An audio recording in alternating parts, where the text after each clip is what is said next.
Hello everyone, welcome to viral education class 10। तो इस video में फुटप्रिंट विदाउट फीट चैप्टर को पढ़ने वाले हैं। तो चलिए स्टार्ट करते हैं। ग्रिफिन एक ब्रिलियंट साइंटिस्ट था। उसने अनेक प्रयोग किए। एक दिन उसने एक अद्भुत दवाई का आविष्कार किया जिसके माध्यम से वह इनविजिबल बन सकता था। मीन्स वह किसी को नहीं दिख सकता था। ग्रिफिन का मकान मालिक उसे पसंद नहीं करते थे। उन्होंने अपना मकान खाली करवाने का प्रयास किया, लेकिन ग्रिफिन क्रोधित होकर उसने घर को ही आग लगा दी। तब उसने दवाई को ली और अपने वस्त्र को उतारे और वह अदृश्य हो गया और बाहर चला गया। सर्दी का मौसम था, बिना वस्त्र के घूमना आसान नहीं था। ग्रिफिन के पास पैसे नहीं थे, इसलिए वह लंदन के एक छोटे स्टोर में घुस गया। उसने वहां से वस्त्र चुराया। जब वह उन कपड़ों को पहनकर चला तो ऐसा लग रहा था जैसे कि कोई बिना सर के आदमी चल रहा हो। उसने स्टोर की रसोई में से मांस, कॉफी, मिठाई और शराब ली। तब वह वहां से रजाई के एक ढेर पर सो गया। अगली सुबह वह समय पर नहीं उठा। दुकान के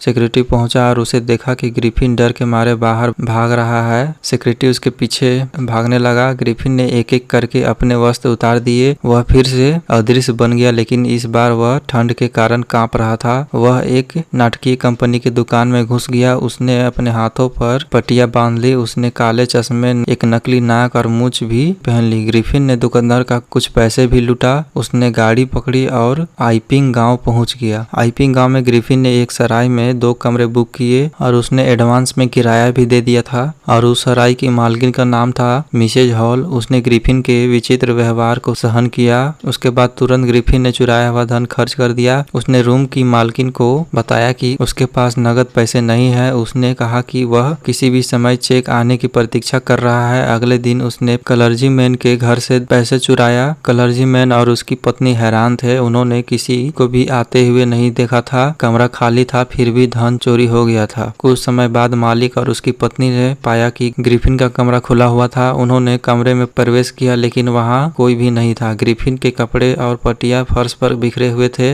अचानक ही टोपी उछला और मिसेज हॉल के मुंह पर जाके लगा। तब उसके बाद चेयर उछली और उस पर हमला कर दिया। दोनों डर गए। उन्होंने सोचा कि कमरे में भूत थे। वे चिल्लाए और सीढ़ियों से नीचे भागे। वहां पड़ोसी एकत्रित हो गए। उन्होंने सोचा कि इसके लिए ग्रिफिन जिम्मेदार था। एक सिपाही को बुलाया गया। उससे पहले ग्रिफिन और मिसेज हॉल में लड़ाई हुई। ग्रिफिन क्रोधित हो गया। उसने अपनी पट्टियों, चश्मे और नकली नाक उतार कर फेंक दिया। अब वह अपने कपड़ा पहन रखा था, लेकिन गर्दन से ऊपर उसका शरीर नहीं दिख रहा था। लोग भयभीत हो गए। उन्होंने एक बिना सिर वाले आदमी को देखा। तभी सिपाही आ गया। अब उसने एक बिना सिर के आदमी को देखा तो वह भी हैरान हो गया। उसने ग्रिफिन को पकड़ने का प्रयास किया, लेकिन ग्रिफिन ने अपने वस्त्र उतारने शुरू कर दिए और वह अदृश्य बन गया। जिन्होंने उसे पकड़ने का प्रयास, उन्हें ग्रिफिन ने अपने हाथों से घूंसे मारने लगे। उसके बाद ग्रिफिन स्वतंत्र हो गया और कोई भी नहीं जानता था कि उसे पकड़ने के लिए कहां हाथ डाला जाए। ग्रिफिन सराय से बाहर निकला और उसने सड़क पर चलना आरंभ कर दिया। तब वह पुनः एक स्वतंत्र आदमी था। तो यही था फुटप्रिंट विदाउट फीट चैप्टर। तो आप लोग को इसी तरह से एनिमेटेड वीडियो के माध्यम से सारे चैप्टर और सारे सब्जेक्ट को अच्छी तरह से पढ़ाया जा रहा है। इसलिए चैनल को सब्सक्राइब करें और अपने दोस्तों के साथ भी शेयर करें ताकि उन लोग का भी हेल्प हो सके। तो वीडियो को देखने के लिए बहुत बहुत धन्यवाद। Thank you.